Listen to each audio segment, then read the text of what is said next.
Hello and welcome everybody to this week's episode of the Total BS Show. I'm Levi Stevenson. And I'm Derrick Bible Cheese. We're here to bring you the show designed to make politics something worth talking about again. And, this week we've got this Thursday episode. Don't have anything quite as hard-hitting as our episode from last Sunday, where we talked a little bit about the Jacob Blake stuff. So we've got some other stuff this week that's a few more smaller topics here that we're going to discuss today, including Nancy Pelosi, who has found herself in the news cycle again, as she does like to be, and a pretty amazing human trafficking situation in Georgia, and then finally closing out a little bit with sort of a standalone story / pseudo follow-up to previous discussions on mail-in voting, because AG Barr, Attorney General Barr, discussed that a little bit today as well. But before we get into our show, we first want to publicize our swag, our cool Total BS Show shirts. I'm hoping that I can get them up on a store, ready for sale this weekend. So keep an eye out for that if you're looking to get some Total BS swag. Probably call it the Total BS Shop. I don't know. That just came to my mind. It's probably what I'll call it, the Total BS Shop. But like I said, those hopefully we can get them up for sale this weekend. You guys can buy them if you like. So let's want to get right into it. Let's talk about Nancy Pelosi, because she kind of messed up. She did a little bit. She did a little bit. She made a boo-boo. So it is currently not prohibited, it is currently prohibited in Washington, D.C. For salons and things like that to be operating. Was she in California? Or was she in California? She was in San Francisco, which is her home district. Mm-hmm. And San Francisco is locked down. California is definitely. My sister actually lives in San Francisco, and it is locked down. You can't really do much of anything. And, she decided that she needed to have a haircut.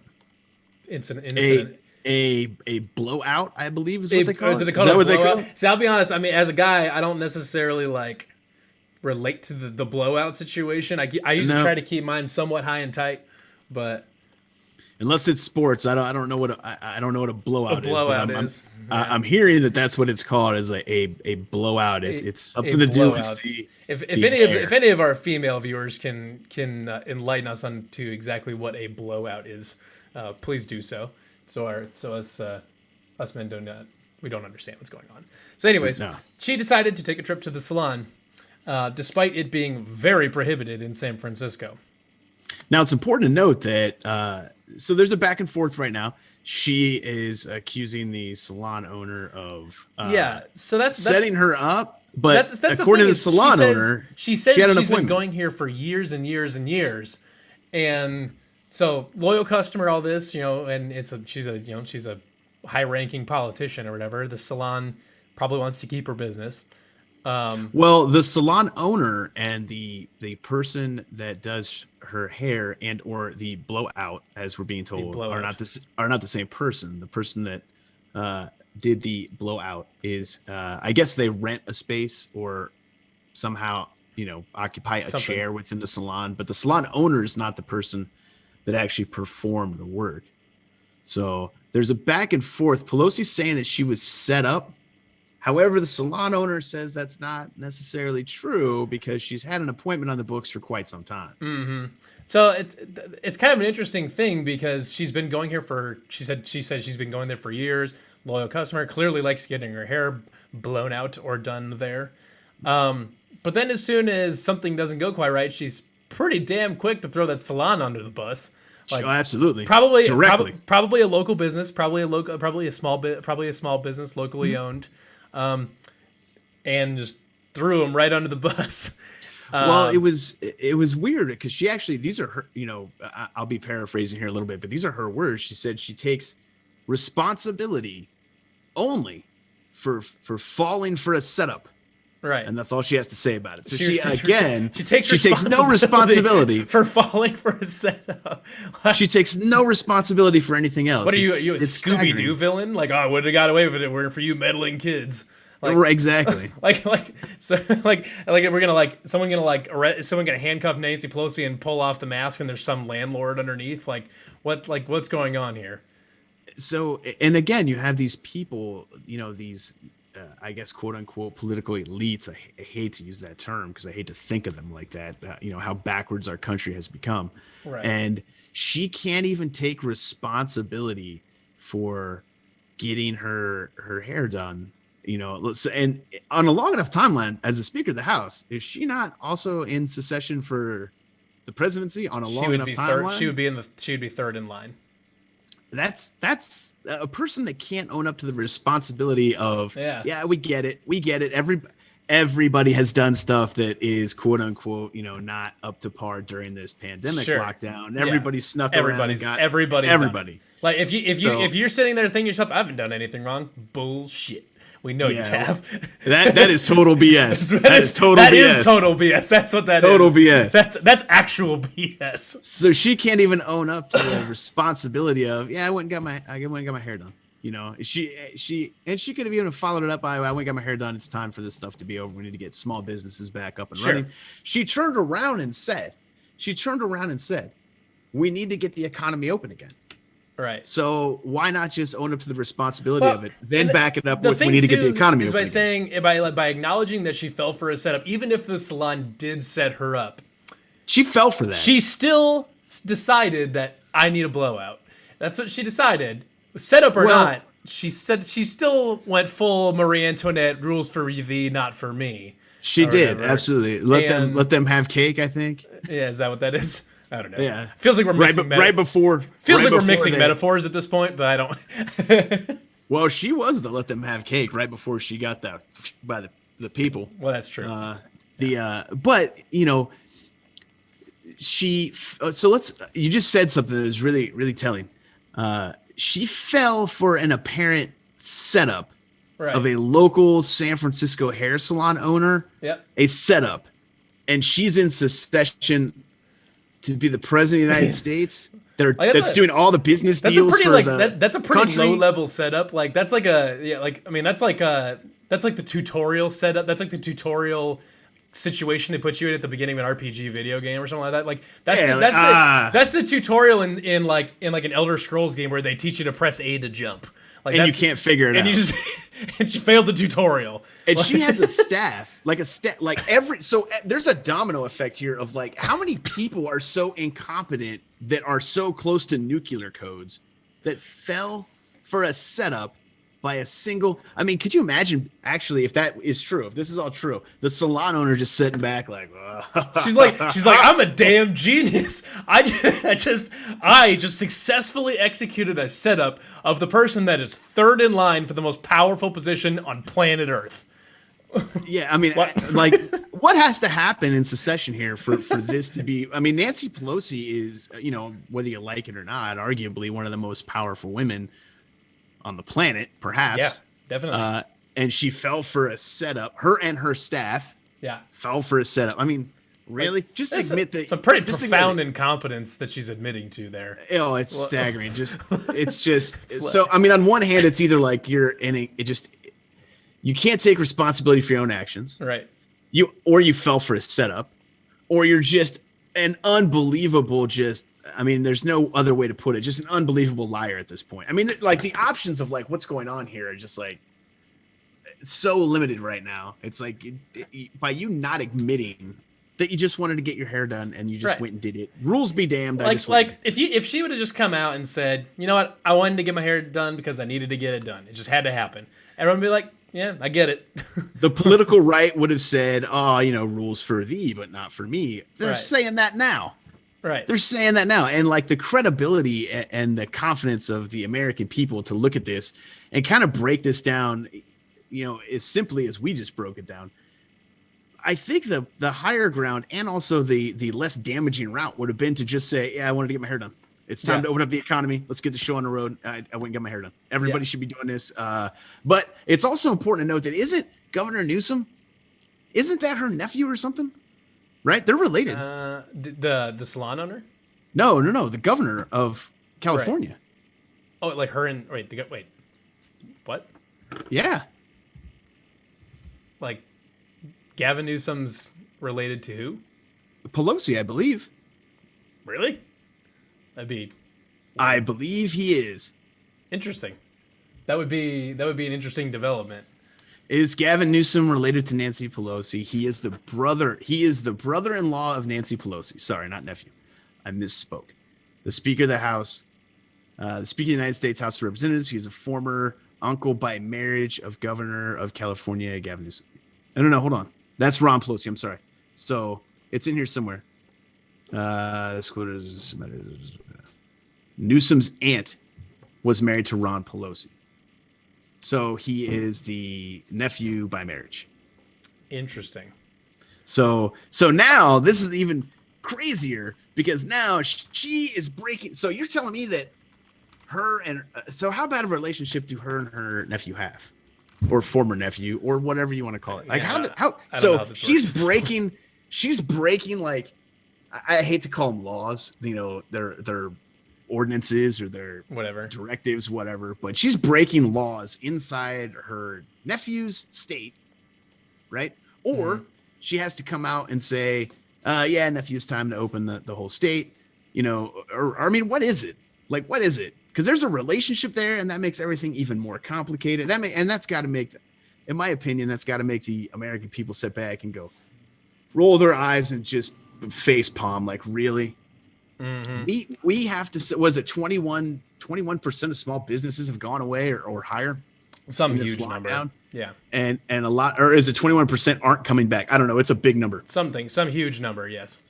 And we have to sit back and roll our eyes and face palm because the nepotism, the incompetence, all these things that are going on over a trip to the salon. It's unreal. It's unreal. And the thing too is actually it's a big enough issue that that CNN actually picked it up and called it Salon Gate and said Nancy Pelosi will never be able to live down Salon Gate or something along those lines.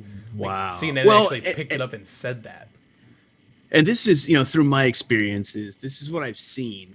And there's a large part of me, this is what I believe. Now, this is my opinion. My opinion is that there is absolutely certain people among the political elites, among the Hollywood elites, among the pro athlete elites, there's a certain percentage of these people that absolutely believe in and want a two-tiered America. They want rules for them, and then everybody else is service class. Everybody else is there to serve them, and there's different rules for the rest of America.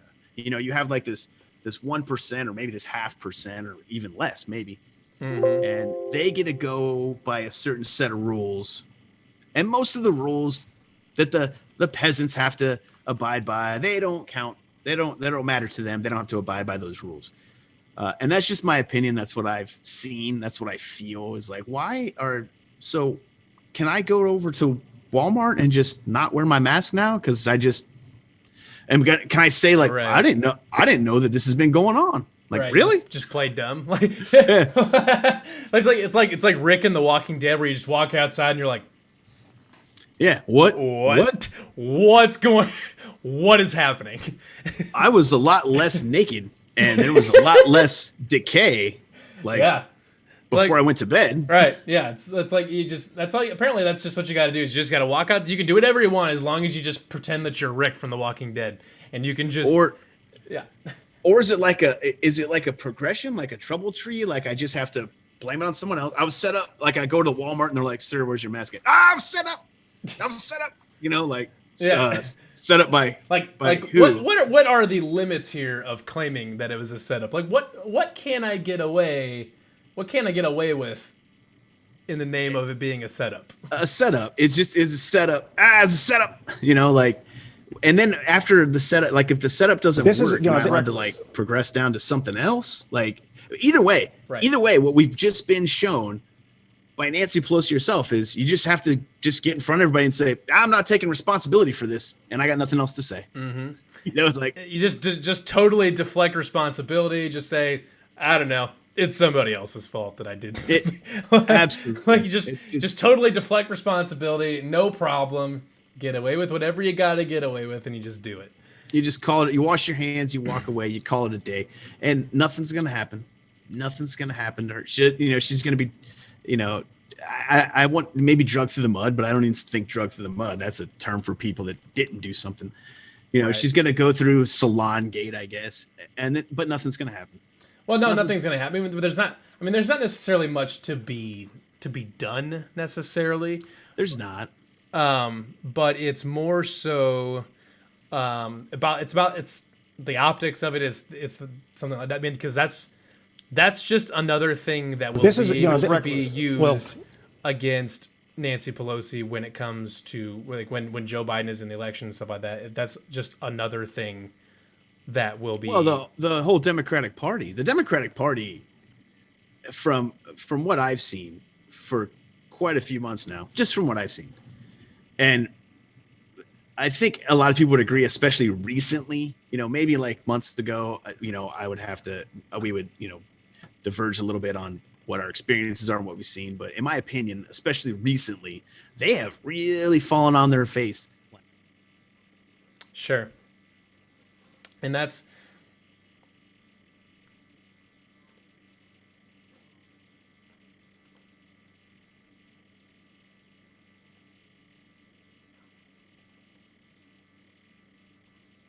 mm-hmm. Yeah, and that's it's the thing too, is that there seems to be there's a tremendous lack of awareness on their part to, like, part of the reason that people are usually, that they don't, one of the reasons that we know that people vote for politicians, one of the reasons is because or it's well known that, like, it's a lot of people vote based on who they would get a beer with. Are they relatable? Do they understand my problems? Things like that.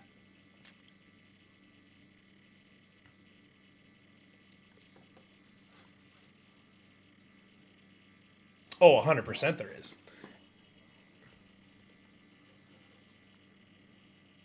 Mm-hmm.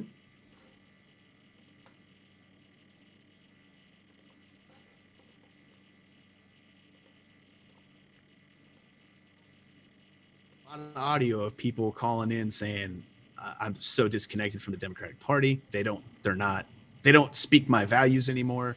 So maybe there's a lot of truth to that. Maybe the relatability, maybe they're so unrelatable that now these people are going, well, I actually find myself relating more with the Republican side of things, which is just how do you get there as a party when everybody hates Trump? If everybody allegedly hates Trump, how do you fall on your face that hard? That's the thing that's probably worth talking about another episode. Is that absolutely is that Trump is one of the most hated politicians probably ever. Like, legitimately one of the, like, as far as just the number of people that legitimately cannot stand the guy or whatever. He is probably one of the most hated politicians ever. I'd say he's probably one of the most loved politicians ever, though, too.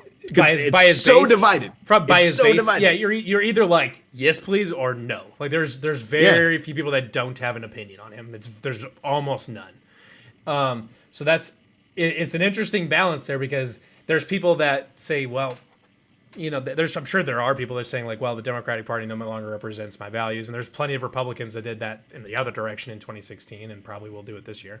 But it could be what is the magnitude of that? Like, how many people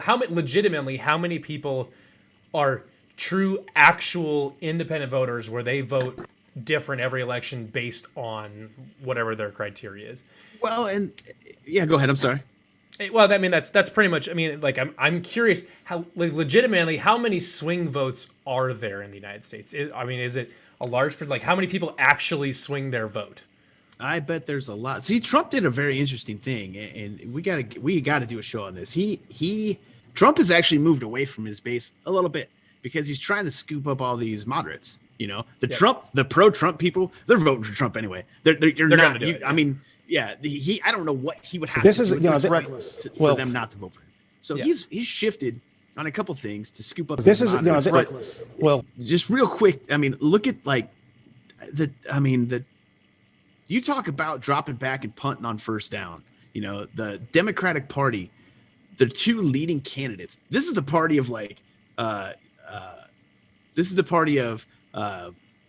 diversity, right? Yeah. Super diversity, super progressive, super we want to we have all the young people. That's what they keep saying. They're branded themselves as the progressives, the party of diversity and equality and inclusion and all this. Yes. Right. And at the end of the day, it's two ancient white guys that are their candidates. And it's how many candidates did they have that were really strong candidates? They had a couple that weren't bad. They had a couple that, in my opinion, would have been strong candidates. I feel they could have built a ground game around them and took off running. But at the end of the day, you have old establishment, which is Joe Biden. You have old establishment, and you have the radical left Bernie Sanders. You have the radical left Bernie Sanders, and you have old establishment. And I think the Democratic Party, they're in a struggle right now within themselves. Everybody talks. They have a significant imaging and branding issue where they're right now, because you have all the Black Lives Matter stuff, and you're trying to say, we get your problems, we understand your problems, we can do this or whatever, and we need to lock down and everything, and the COVID thing has gone terribly and all this, and they've gone full in on that. Which, if you're going to attack Trump, that's probably the way you go. Whatever is you got to attack the economy. You basically just say that everything's shit and it's Trump's fault or whatever, which that's how you do it. But then you turn around and you have this, which in the grand scheme of things, is Nancy Pelosi getting her hair blown out at a salon meaningful? No, but it's a branding. It's the optics. But it's the optics. It's a visuals issue where people say, if she would have done this on any other year, if she'd have done nobody this, would have cared. 6 months ago, nobody would have cared. Nothing would have happened. If she'd have done this in March, April, nothing would have happened. Nobody would. But now it's and it's so weird because the layers of hypocrisy are being just exposed almost on a minute by minute basis right now. And then now all of a sudden, the Speaker of the House, the one that's saying, no, we're the good ones, they're the bad ones. We're the good ones, they're the bad ones. But I'm going to break all these rules in a state that's governed by my nephew to go get my hair done.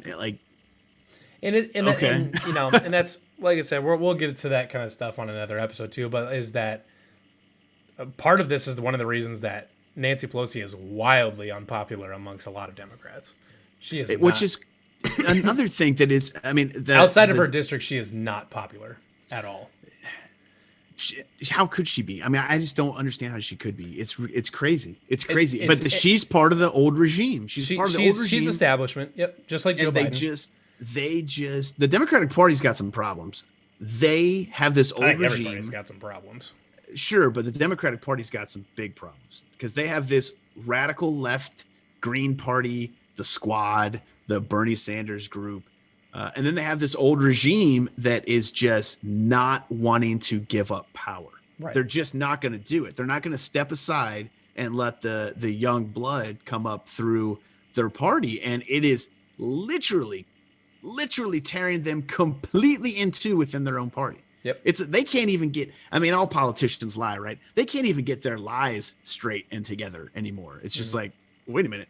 Well, both of what you guys said is a complete lie, and they're both completely different. How do you guys have a phone and call each other? How's this work? Right. Yeah. So I don't know what that. I guess that's an episode we'll have to leave for another one. Is kind of the fracture within each party that's going on as a result of the last couple of elections too.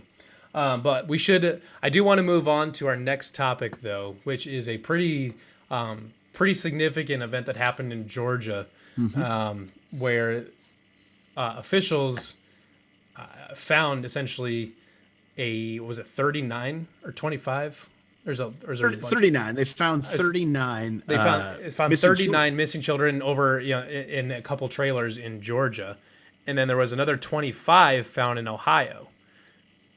25 in Ohio, but they are looking for at least 150 more. Now, this is out of Pittsburgh. Nearly 200 children are reportedly missing in Ohio right now, and a task force is making progress to track them down. The U.S. Marshals say some of the children may be in danger, and some of those found were confirmed to be related to human trafficking or prostitution. It's Operation Safety Net. So this is a task force by the U.S. Marshals. It is predominantly, I believe, in Cleveland, East Cleveland, Newborough Heights. But they are focusing on, they say they're covering all of northern Ohio. So the task force is made of about 350 men and women from 125 different departments across the state. Back to Georgia, nearly 40. I think the number was 39. I think it was 39, yeah.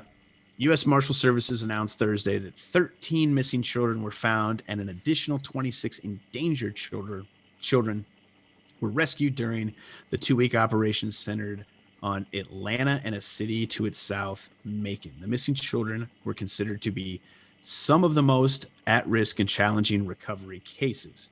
And some were likely victims of child sex trafficking, child exploitation, abuse, and had medical or mental health conditions. So there's not a whole lot going on that. Now, what really, I want to throw this in there real quick. I think as we progress through our show, I don't think it's going to be any secret that I am not a super fan of fact checkers. But when I tried to look up information on this, a lot of it was local news. Yep. I think the Washington Post might have had something, and the New York Times or New York Post had an article. Outside of that, this is all local. That was the interesting thing too, is that it was 39 kids in a couple trailers, and there was another 25 in Ohio. Like, it was all, like, I think it was last weekend is when a lot of this happened. And we actually probably could have covered it on, we probably should have, or maybe would have covered it on Sunday if we weren't talking about the Jacob Blake stuff.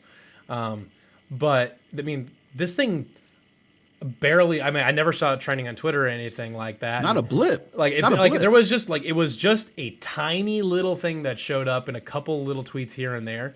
But for the most part, the story did not make the cut on national news. And that was surprising. Disturbing. It was surprising because, I mean, that's 39 kids in one location.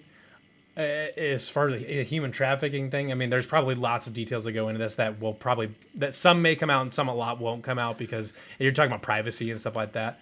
And obviously they don't want to blow too many leads, because if they're tracking down something larger, then you don't want to give away evidence. It's very difficult. It's very difficult to get good statistics on that. I went on some State Department websites, and they've got, the State Department has a trafficking in persons document. It's pretty extensive. I was looking through to get some statistics off of it, and it seemed a little too robust to actually come out. And I haven't seen anything that has come out and really given like real hard statistics yet. Hopefully I'll run across something. But the fact checkers, going down through the fact checkers, Snopes, whatever it's called, PolitiFact, whatever. All these fact checkers have deemed this false or mixed. There was a weird part of it that got fact checked that didn't feel super relevant. Yeah, they fact checked.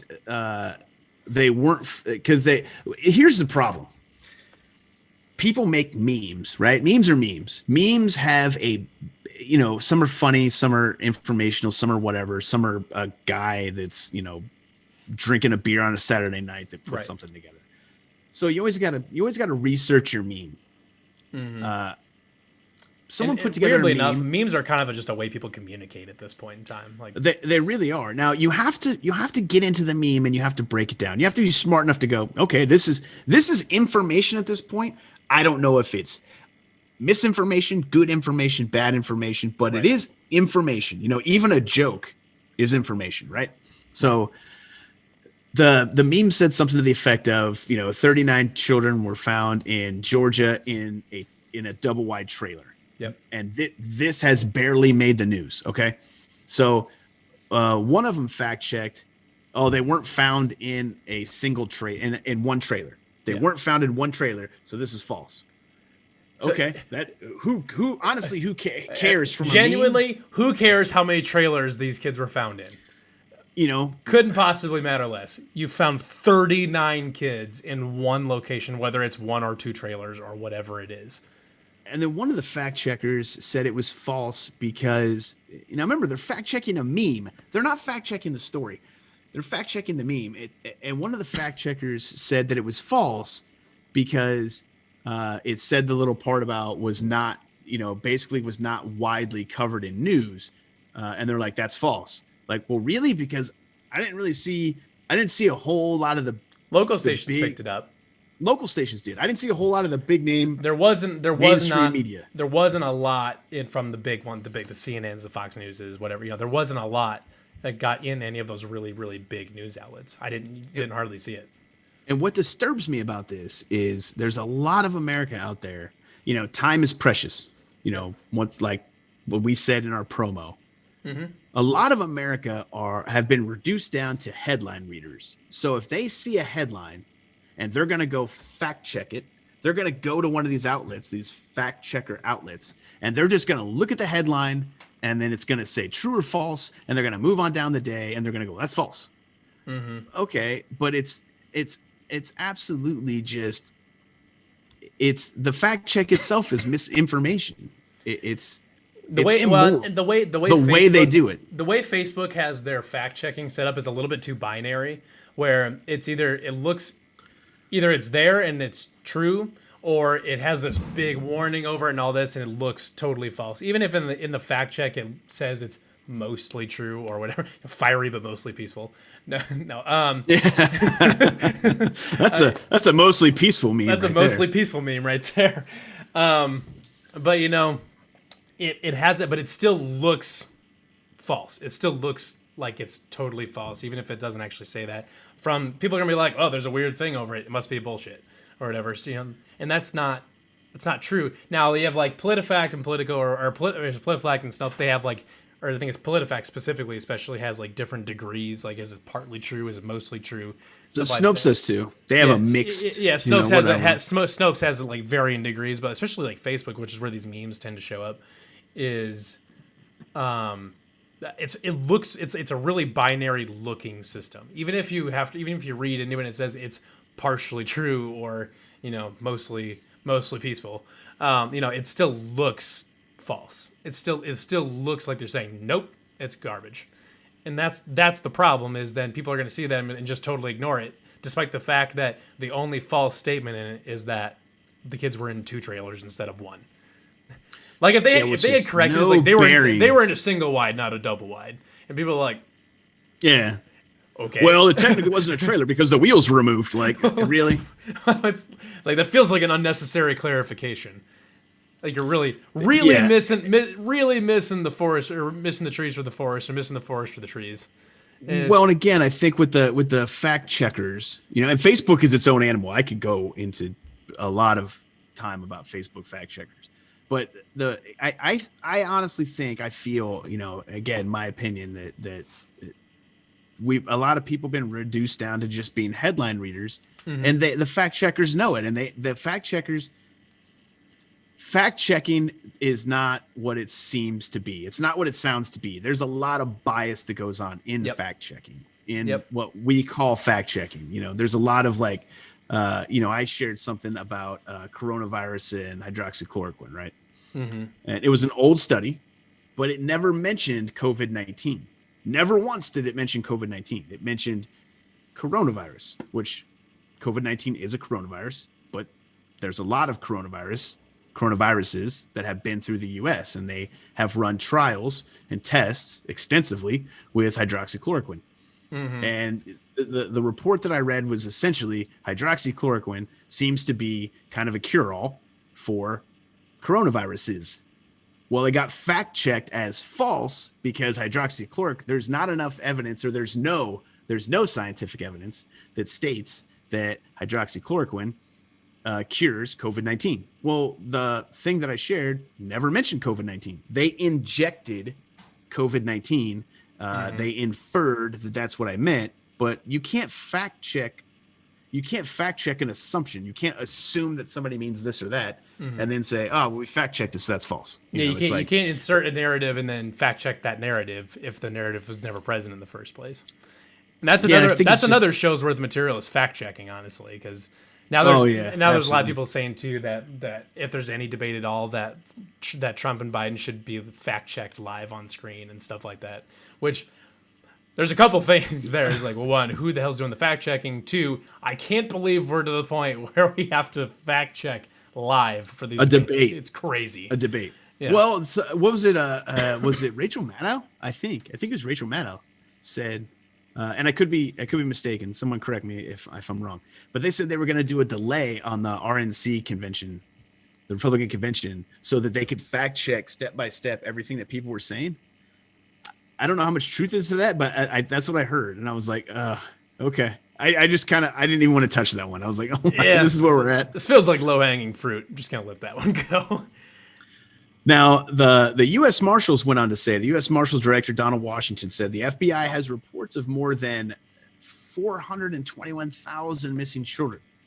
And of those, around 90% are considered endangered runaways. 1 in 6 of the endangered runaways is likely to become the victim of sex trafficking, authorities say. And then according to Washington, roughly, and this is, it doesn't sound like a large number, but it does sound like a large number. It's roughly 300 young girls in the Atlanta area are lured into trafficking every month. Every month, 300 young girls in just the Atlanta area are lured into trafficking every month. Now, in trying to search for a little bit of information on this, I also came across some articles of some people that were really kind of just downplaying this as hype, basically hype from the Republican side to generate some sort of narrative, pro Donald Trump narrative. And I was like, really? You're going to use trafficking in persons, sex trafficking of minors? Come on, man. Really? 300 young girls in the Atlanta area alone. Of the many issues that we should all be pretty universally like, this is bad, that we should all be together on. This is definitely one of them. There's a lot of issues that are like that. This is absolutely one of them. Like there should be no controversy. On the other side of the fence going, well, I don't know. Nope. Human trafficking is bad. Just is. Yeah, especially when you get the term, young minors, sex trafficking. I mean, all these are like, this should make people just sick to their stomach. And I hate to say this, but I think America might have a wake up call coming, because I think this is a bigger problem than what we have been led to believe. And again, that's just what I think. That's what I think. I think this is a problem that's going to continue to be exposed as we move forward. And who knows? And especially if they're finding big groups of them like this, big groups of kids like this, that means they've probably got a lead on something, or whatever, that they're following something, and stuff like, we could be seeing more stuff like this coming up soon. Just little spurts of it here and there. Just it depends on what's connected to what and what's not. But I think it's pretty. This is not an issue that I think this is an issue that's almost, I don't want to say picking up steam, because human trafficking has existed for a long time, but as something that you will see pop up here in the news, I think this is probably something we're going to see more of. I think this is just beginning. Oh yeah, I would agree as well. And I want to clarify, it's not that the trafficking is just beginning. I think that's been around for a lot longer than a lot of people want to admit or realize. The exposure. The exposure is just beginning. We're sitting around. There's people out there that in these news agencies that are downplaying this. And I don't think this is a one-time thing. I don't think this is a couple-time thing. I don't think this is a once every 6-month hit. I think this is going to become It seems as though there is a concerted effort to crack down on this going forward. There should be. That is as there should be. There should have been. That is the impression that I get, is that there will be some sort of effort to crack down on this stuff going forward. I think at some point in time, I don't know when, some point in the near future, there's going to be a lot of average people that are going to have to say, they're going to have to say, how did we get here? How did we get here? How did we let this happen? This is unacceptable. An issue that is, I can't believe it. Gone. I wouldn't say largely ignored, but it's gotten pushed to the back burner a lot of times. For a long time, this has gotten pushed to the back burner. Now, I should say that we can kind of sort of shout out to a native Iowan. Ashton Kutcher has a charity specifically to address human trafficking. I think he's been involved with something along those lines for a long time.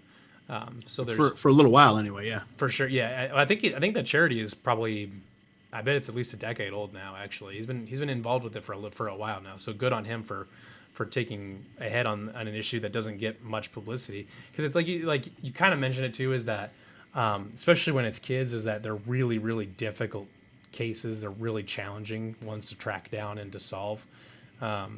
So it takes a long time. So it's difficult for one case to stay in the news cycle for very long, just especially because of how our news cycle how quickly it turns over now, where it's a 24-hour news cycle, and the main talking point seems like it changes every 6 hours or whatever, or every 12 hours or every 24 hours if it's somehow something makes it a full day.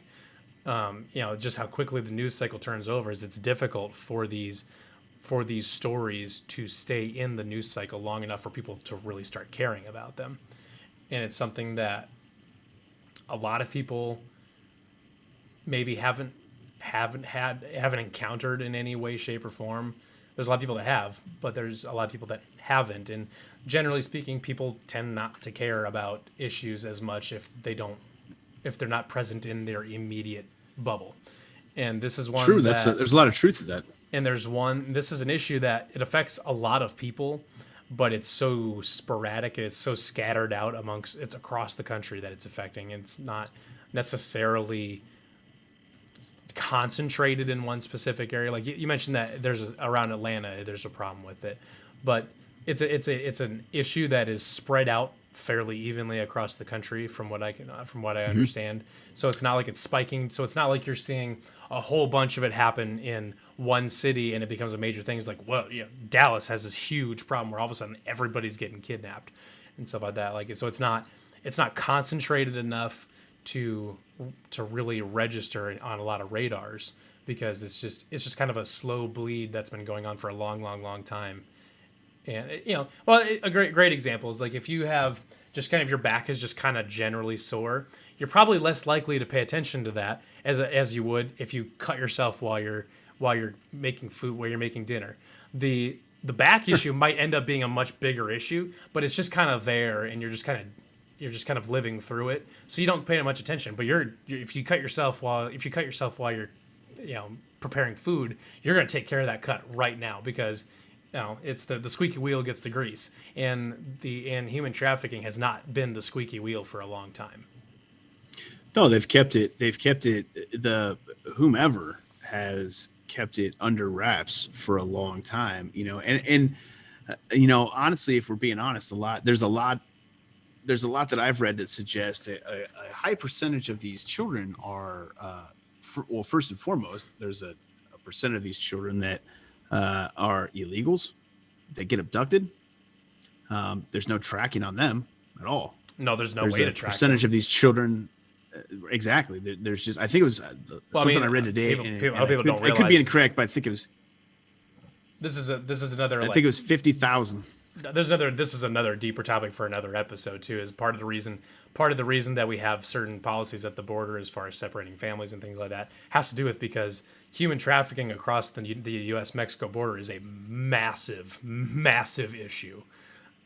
It's a big thing. It's one that a lot of people don't realize, and there's a lot. That's why the separating the families at the border isn't a cut and dry thing like a lot of people think it is. I'm not saying that we should or should not separate families at the border, but that's where it stems from, is human trafficking, making sure that the people that come across the border are with their proper, are those actually your parents, or is that just someone that your parents paid to take you across the border? That's it. A lot of it stems from that, and making sure that these kids are safe. Trafficking outside of the United States, there's trafficking internationally is enormous, especially when you get to Southeast Asia. It's really bad. Really bad. Really bad. I hate to say it, but it might be worse than it is here. Significantly worse. Oh, I'd say it is. It's bad here, but it's way worse internationally. But either way, that's not to take focus off of our problem that we have here. And then part of it is they're kind of in interconnected loops as well. But going forward, I hope this issue finally gets the attention. Gets the attention that it deserves and has needed for a long, long, long time. So absolutely, let's move on to our final topic of the night, which is sort of almost a pseudo follow-up to a couple things we've talked about in the last couple of episodes, actually, which is mail-in voting. AG Barr, Attorney General Barr, appeared on CNN and had some pretty alarming comments. Pretty poignant comments regarding mail-in voting.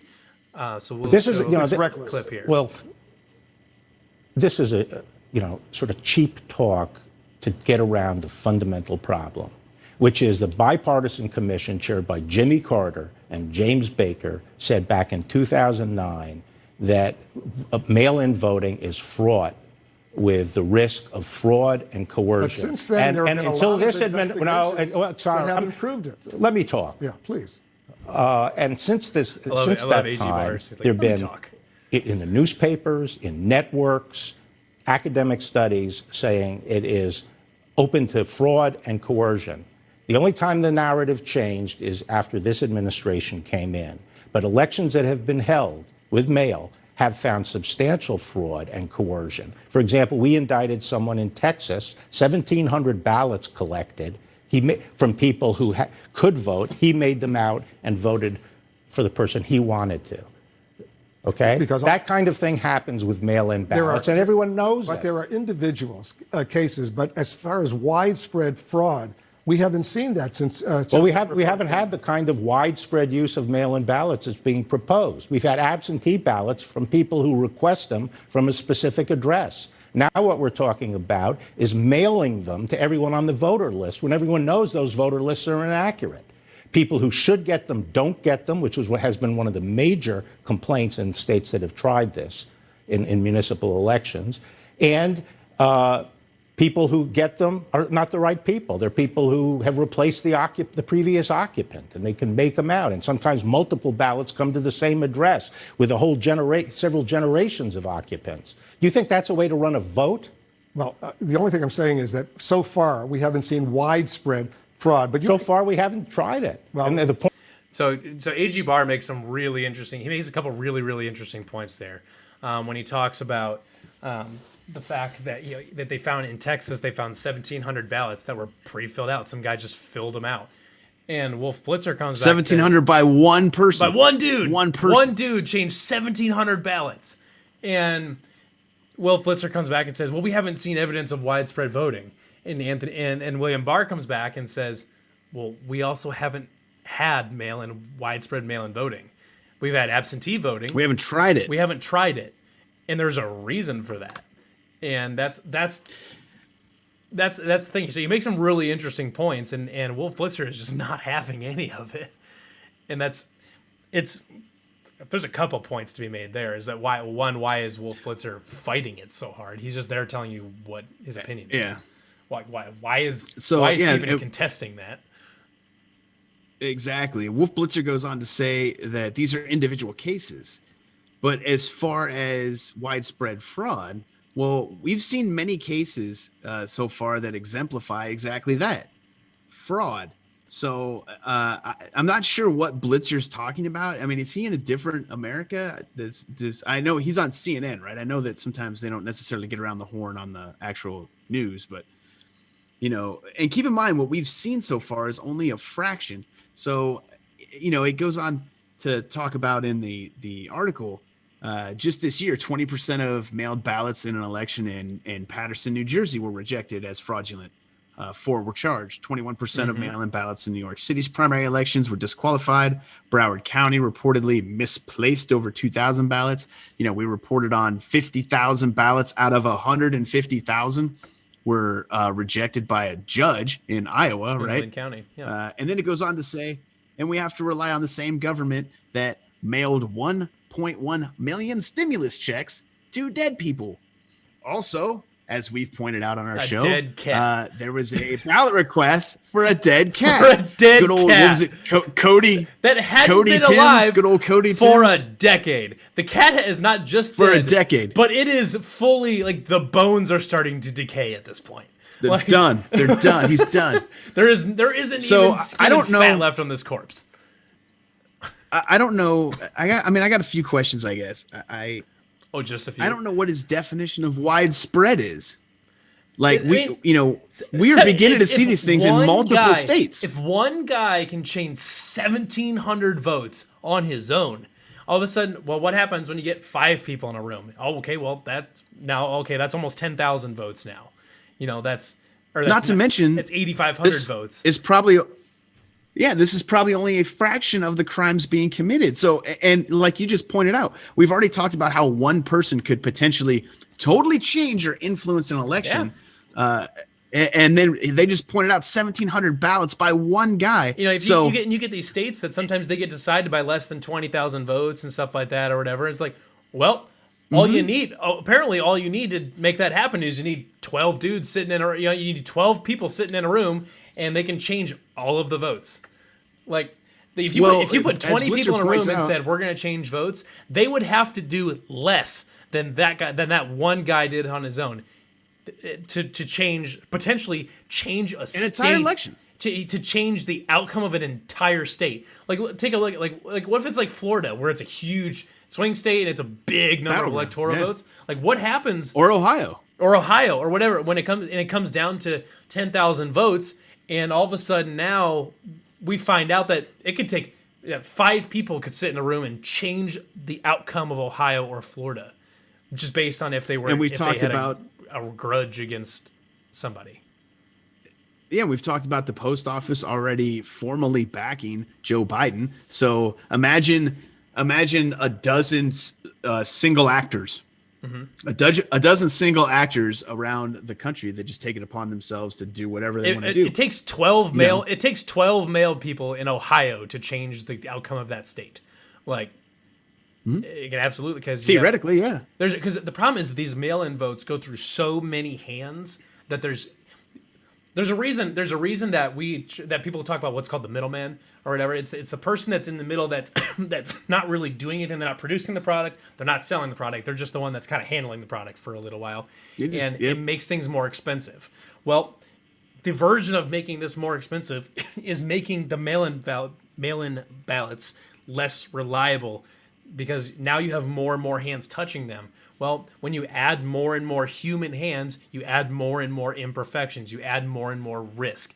When you have so many steps between, because you have to, the mail-in votes start one place, then they have to try to make it. They have to make it to the person. So that's already one transfer that can go wrong. Then it has to go from the person to wherever it's getting counted. That's another one. The person's got to count it. That's another one. Through mail carriers both times, I might add. Right, yeah, mail carrier. Through not only the carrier, but the managers. And now that vote's got to get processed. So now that's another spot where something bad can happen. And it's got to get entered into the system. That's another spot where something can go bad. So you're talking about like 4, 5, 6 levels of either the ballot is physically changing hands, or the information is being handled by a different person or a different process. And every single time you introduce a new person or a process to anything, you automatically add risk. Period. You always do, no matter what. You're adding variables. And that's the whole problem here, is that you have a process that has an enormous amount of variables, most of which are completely uncontrollable. And unnecessary. I mean, unnecessary. Get your friends together and play the telephone game some night. Throw a 6-pack on top of that telephone game and just see what happens. That game exists specifically as an experiment to see how bad humans are at transmitting simple information. That game exists as a museum to how shitty we are at transferring information. That game is actually a tutorial or lesson in most corporations to speak towards effective communication, right? And how you need to communicate effectively, because as your communication goes down the steps or goes down the chain, it gets absolutely just destroyed destroyed, totally lost. And then totally by the time gone. it gets to the other end, it's a totally different message. And you're like, and then they repeat it again, and you're like, what the hell did you just say? Like, and the first person's like, that's not at all what I told you. And the second person's like, well, I told him this. And like, well, that's pretty close, but not exactly right. He's like, well, that's not what I told you. And then now you're just going around the circle trying to figure out who's the idiot that changed it completely. And then and the first guy's like, "What'd you call me?" Right. Like, so and that's what we were talking about a little bit before too, is that this whole thing, and well, there's kind of another thing that's been showing up in social media too, about an explanation of how this whole thing's going to go down, where on election night, because Trump voters are probably more likely to go to an actual in-person ballot location, that election night it's going to look like a total Trump landslide and all this, and then as mail-in ballots are counted, it's going to slowly creep back in Joe Biden's direction. And isn't that kind of foreshadowing as to your plan to kind of rig the election anyway? If you're already saying it's going to be a Trump landslide. But what we're admitting is that it's going to take days to get all of these ballots in. And time is now another one of those things. That's another variable that's been inserted, because the longer those ballots sit around in a mail warehouse someplace, or they're sitting in someone's mail delivery truck, or if you're out in a rural area, if they're sitting in what would ordinarily be the driver's seat of a Buick Regal or whatever that delivers mail out to farmers. Whatever, there's the longer they're sitting around, the worse this situation is, because it is another variable. On top of all that, what is the cutoff date for counting? Because are you just now in my mind it's like, all right, well, Trump won in a landslide, but we're going to count until we get Biden in the lead, and then we're just going to stop counting. We had 2.5 days. Like a great example. So on August 1st, I added. Iowa has this real ID thing that you need to do this to get a star on your driver's license so you can fly after whatever.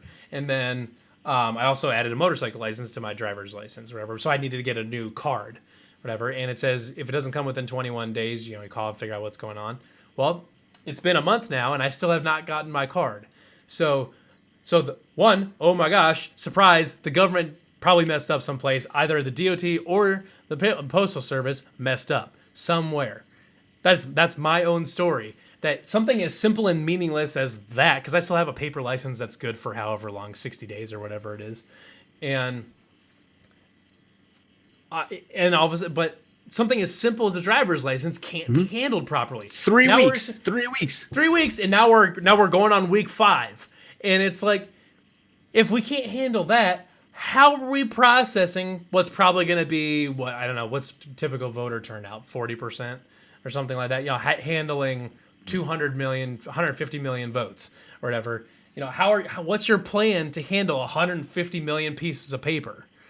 Well, like I said, what's your cut? What are the rules? If you're gonna, if they're gonna do it, what are the rules? What's the cutoff date? When are we gonna have our? Are we gonna be accepting mail-in ballots till December, or do you say they're gonna be counted till 3 days after the election, and that's what it is because all mail-in ballots will be sent in priority mail? Well, what happens when we get to day 3 of the election? So let's paint a scenario here. So it happens as they're kind of saying is Trump is currently winning in a landslide after election night, after the Tuesday, and then it starts creeping back, and Joe Biden's as we get to Wednesday, Thursday, Friday, whatever it is, and it's starting to get closer and closer and closer, but Trump is still winning, and all of a sudden we say Friday's the last day. We're not taking any ballots after Friday.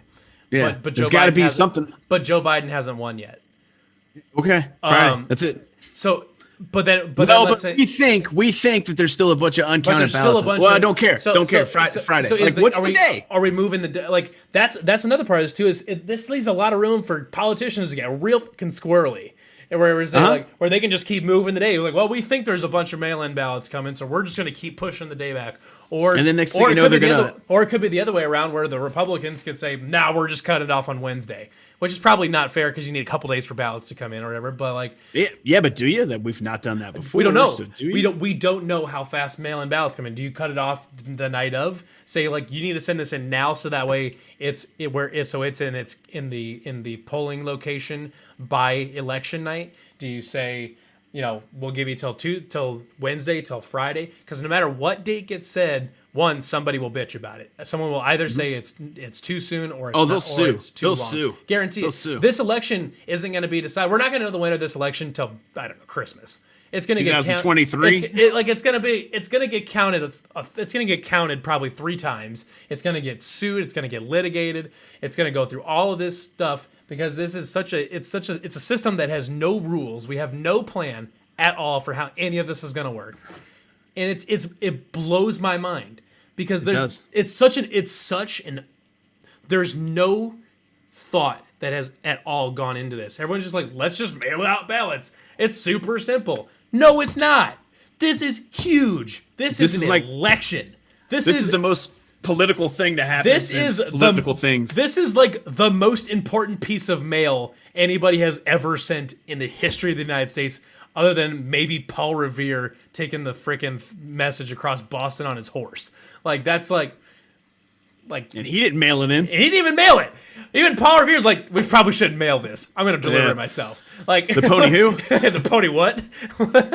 Like, there's never been a time where something like where we've had to quickly and reliably deliver information. So I was like, let's just mail that bitch. Like nobody does that. Like if it's got to get done quickly and efficiently, nobody mails anything.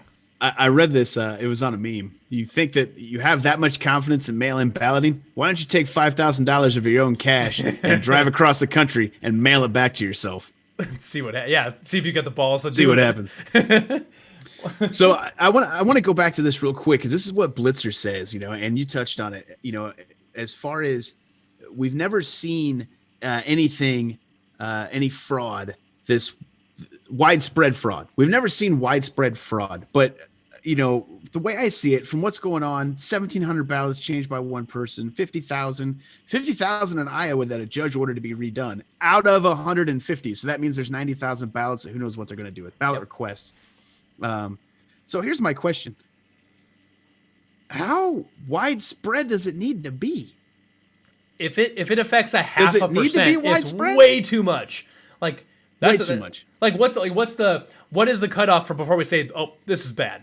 Like is it 0.1%? Yeah. Is it 1%? What's the acceptable? Is it 5%? What's the acceptable? 5% on its surface doesn't sound that bad. 5% in an election is gigantic. It's huge. But my point will change the outcome of an election. Period. 5% will change an election. If so few people could potentially have such a big impact, they could focus. I mean, if you were going to manipulate an election, let's assume because the Democrats are wanting the mail-in balloting. Let's assume that they're planning on trying to manipulate an election. Trying to turn Texas blue. Widespread, it doesn't even need to be brought up because if they focus on Arizona, Texas, Florida, if you flip Ohio, Texas, it's over. It's over. It's done. It's gone. Yeah, it's done. So if they just concentrate and focus, they don't have to rig the whole United States. They don't have to manipulate the whole United States. One or two states, and it's done. It's gone. It's done. Florida, Texas, it's gone. Yep. So, and then at the very end, and we touched on this, a couple of weeks ago. I think Barr goes on to say, changing the rules at the last minute, it's reckless and it's dangerous. And what we've talked about is if you want to change the rules, fine, change the rules. Just much like the voter ID we talked about. You want to change the rules? Change the rules. 2023, it goes into effect. 2024, everybody's got to have it. If we've got a good system, we want to do mail-in ballots for 2024, fine. Make sure it works. Yep. Put a protocol together, roll it out, and actually have rules and parameters as far as what's going on. I mean, this whole thing sounds like, if you're trying to, the whole thing just sounds like way too political. It sounds way too political. They're trying to roll something out. They've got no cover for it. They've got no contingencies for it. They've got no rules for it. I guarantee no one can answer any questions as to how this is really going to work. Like we talked about a couple episodes ago, with our ethos, pathos logos.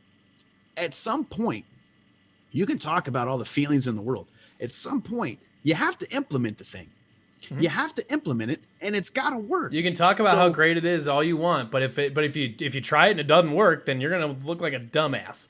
And to roll something out to this magnitude and just roll it out like real time, like we're not going to test it, we're not going to have any run throughs, we're not going to this isn't three drunk dudes at their three drunk college kids at their apartment saying, "Oh man, jumping off this table looks pretty cool, but we should probably figure out how we're going to do it first or whatever. Like, it's not. Yeah, it's not I got an idea. Yeah, like it's not like this isn't a hold my beer situation. It's an election. Like a big one. A big one. Yeah, a big one. I mean, they're all big, but this one is huge. I mean, this one might be one of the biggest elections in my lifetime. Maybe the history of the country. Maybe the history of the country. Mm-hmm. Maybe.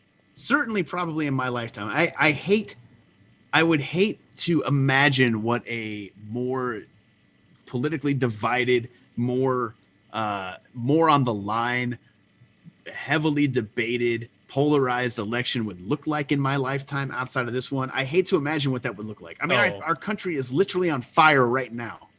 It's tearing itself apart at the seams right now. I mean, I can't personally envision a scenario in which it would be a more divisive election. I can't personally envision. It's kind of like when they say, like, you know, in your dreams you can't, like, your brain doesn't know how to process death, so that when you die in your dreams you just wake up because your brain's like, I don't know. And yeah, who knows? Yeah, like your brain's like you fall off a cliff and your brain's like, I don't know, so it just wakes you up or whatever. Like that's what my brain does. And someone's like, what like if someone asked me, like, what would a more divided country look like? I'm like, fuck, I don't know. I have no idea. Bigger fires, I guess. Yeah, I guess full on civil war. I mean, like what's the next step? Like, I don't know. I don't know what it looks like, but. Yeah, I don't. I mean, certainly there were big elections and political things that happened historically in the United States. Sure. But in my lifetime, in my United lifetime, States. Yeah, I just can't imagine something being a bigger election decision than the one we have to make in a couple months.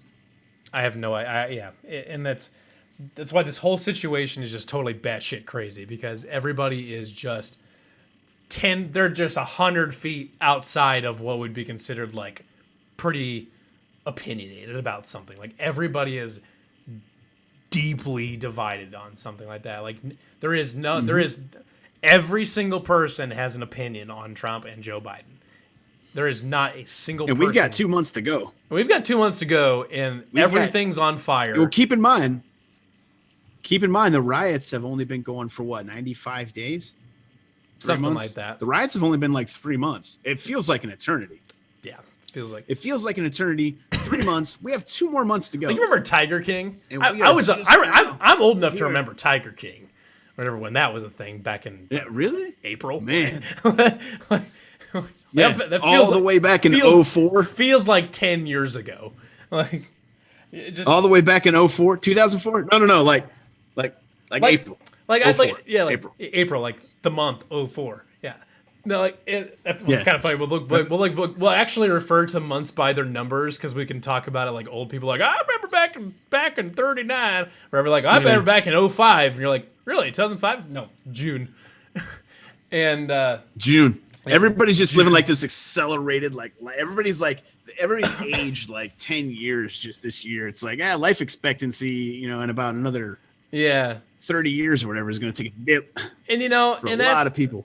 And that's just the thing too, is like, so, and I thought I saw something today that it was some meteorologist like posted something like snow in Iowa in September, and I think I saw a tweet of someone was like, fuck it, whatever, just bring it on, I don't even care at this point, like, who could, just whatever, sure, why not? there's nothing left. Why not? There's nothing left here for me to even be surprised by. Like, if someone's like, meteor's gonna show up and it's gonna kill us all next week, we're like, whatever. It makes sense. There's nothing. I'm just gonna keep sweeping the garage, like, whatever. It's what it is, I guess. So, all right. I think we're ready to wrap her up for this week. Hope everybody enjoyed our various topics. Do you got any final thoughts before we bid adieu? No, I think I'm good. I think we've got everything covered. Just strange things. The child trafficking is a very real thing. It's not. I don't think it's super widespread, but pay attention. Pay attention to yourself. Pay attention to your surroundings. Pay attention to your children. Pay attention to other people's children. It's real. It's real. I don't know how prevalent it is, but it's real. Yeah, and that's, like I said, it's something that I think we're going to see more of. I think there's a more concerted effort to address that going forward. So it's something it'll probably be popping up in news feeds, or maybe not. I don't know. But either way, we'll try to do our best to find that for you, to give you an update on how that situation is playing out. But to wrap it up, everybody remember, do your own research, question everything, trust nothing. And until next time, everything is total BS.